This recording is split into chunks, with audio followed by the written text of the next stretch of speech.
Product বা service বেশি দামে বিক্রি করতে পারলে কি লাভ বেশি হয়? অনেকেরই ধারণা এটা যে বেশি দামে প্রোডাক্ট সেল করতে পারলে তার বোধ হয় লাভটা বেশি হয়। আমি বলবো যে এটা একটা ভুল ধারণা। আমি যেটি বলবো সেটি হচ্ছে যে আমার এই ছোট্ট ব্যবসায়িক জীবন এবং মার্কেটিং জীবনের অভিজ্ঞতা থেকে বলবো যে প্রোডাক্ট বা সার্ভিস উৎপাদনের ক্ষেত্রে যদি আপনি কস্ট কমাতে পারেন তখনই আপনার লাভ বেশি হবে এবং পর্যাপ্ত লাভ হবে।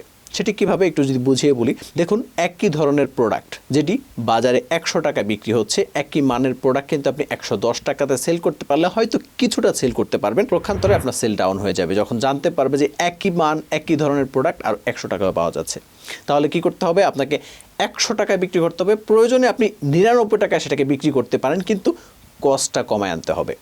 এই ক্ষেত্রে কিন্তু আমরা যুগান্তকারী একটা আইডিয়া দেখেছি সাম্প্রতিক একটা কোম্পানির বোতলজাতকরণে। সেই কোম্পানি কিন্তু একটা বোতলের মুখটাকেই ছোট করে ফেলেছে, যার কারণে অন্তত পক্ষে 50 পয়সা করে যদি সেই কোম্পানির বেঁচে যায় তাহলে কত কোটি টাকা দৈনিক এবং কত কোটি টাকা মাসে বেঁচে যাচ্ছে সেটা কিন্তু ভাববার বিষয়।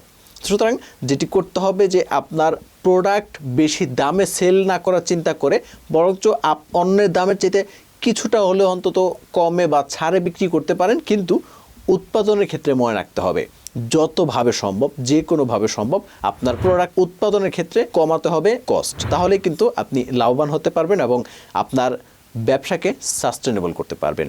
এই বিষয় নিয়ে আরও কথা বলবো এবং কিভাবে আপনি প্রোডাক্ট বা সার্ভিসের কস্ট কমাবেন সেটা নিয়ে আমরা আলাদা একটা ভিডিও দেওয়ার চেষ্টা করবো ইনশাআল্লাহ। আমরা বোঝানোর চেষ্টা করব কিভাবে আসলে আপনি আপনার প্রোডাক্টগুলোর উৎপাদন কস্ট কমাতে পারেন। ততক্ষণ ভালো থাকুন, আমাদের বিজনেস আইডিয়ার সাথে থাকুন ইনশাআল্লাহ। আসসালামু আলাইকুম।